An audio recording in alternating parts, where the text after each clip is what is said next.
Today in the 8th juz, I wanted to share with you an ayah number 151, just one small reflection from this ayah that has to do with our parents. And I know Surah Al-Isra, Surah number 17, has just beautiful advice about parents, probably one of the most comprehensive passage in the Quran dealing with the rights of parents. But there's something about this ayah that really gets me. The ayah begins, قُلْ تَعَالَوْا أَتْلُ مَا حَرَّمَ رَبُّكُمْ عَلَيْكُمْ. Tell them, the messenger is told, come on, let me read on to you, let me recite on to you what your master has made impermissible for you. Let me tell you what is made impermissible by your master, by your Rabb.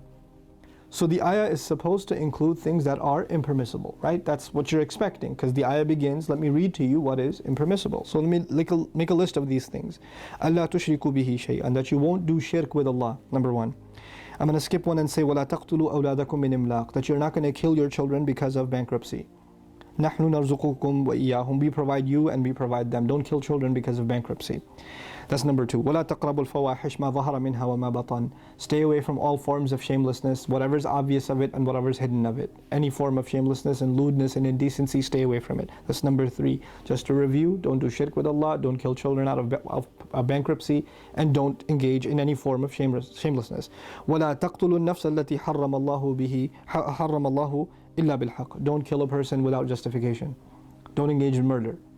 You have no right to engage in murder without al-haq, without the right, and the right is executed by the court of law, right?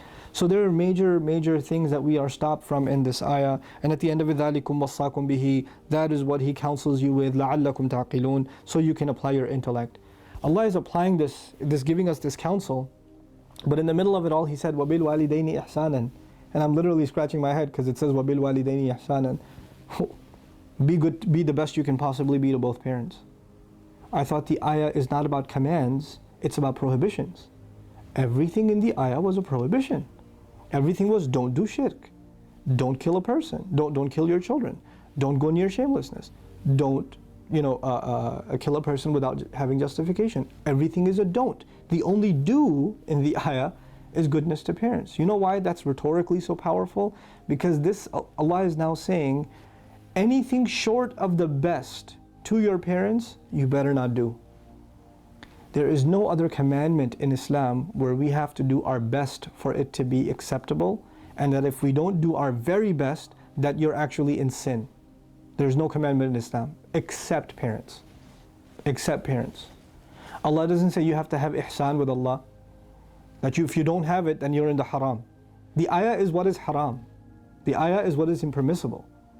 And Allah says, وَبِالْوَالِدَيْنِ إِحْسَانًا, both parents, you better absolutely be the best you can be. You better be good to them under any circumstance. And the other awesome thing in this ayah, and by the way, anything short of your best, and you're in the haram. You're in what Allah forbade. That's the remarkable thing about this ayah. If I don't have the perfection in my prayer, I'm still not sinful technically. I should work towards perfection, but I'm not sinful. I'm not in the haram at least. If I don't have perfection in how I speak to people, I could be better, but I'm not sinful at least. But with my parents, what about with my parents should be perfect? Like, what verb is it? Speak to them in the best way, deal with them in the best way, give them the best kinds of gifts, be the most patient with them, show patience with them in the best way. Which action is it? Allah did not specify a verb. He just said, when it comes to your parents, the best. Ihsanan. The best what? You know what that means? Don't think of a single thing that shouldn't be the best. There's not a thing you can think of that has to do with the relationship between you and your parents that shouldn't be the best. Your speech, your thoughts, your patience, your attitude, your body language, your gifts, your time, they should get the very best. And Allah, this is the form that's used in every language virtually when someone is really giving you instructions and they're like, I don't want any discussions, okay? So if I tell my children, silence, one word, done. Then I don't want any discussion. End of discussion.